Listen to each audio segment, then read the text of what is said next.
août 2025 entre officiellement en fonction à ce jour historique, acceptant ainsi d'endosser une mission d'État de la plus haute importance. Cette décision souveraine s'inscrit dans un moment historique.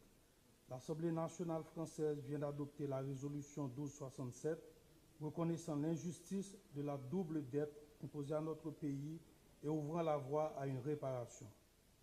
Nous saluons cette décision historique, ainsi que les efforts du président Emmanuel Macron, qui marquent un pas important vers une reconnaissance officielle de cette dette morale et matérielle.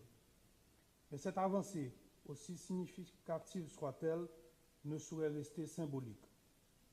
Réparer, c'est reconnaître l'injustice et admettre les blessures laissées par un système inhumain dont les cicatrices nourrissent encore les inégalités.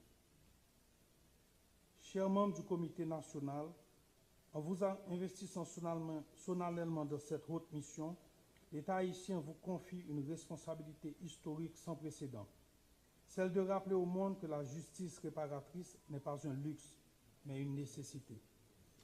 L'arrêté du 17 avril 2025 vous assigne des prérogatives stratégiques d'une importance capitale et je cite « Concevoir et déployer la stratégie diplomatique nationale en matière de réparation en coordination avec les plus hautes instances de l'État.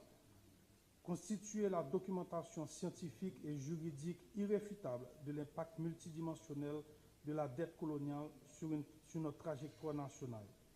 Orchestrer une mobilisation citoyenne et internationale autour de cette cause juste et légitime.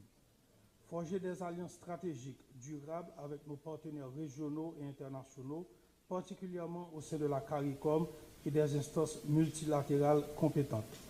Le Conseil présidentiel de transition réaffirme son engagement à vous accompagner dans cette dynamique et à travailler avec nos partenaires internationaux pour transformer cette aspiration en réalité. Le moment que nous vivons appelle à une mobilisation collective et à une solidarité nouvelle entre les peuples.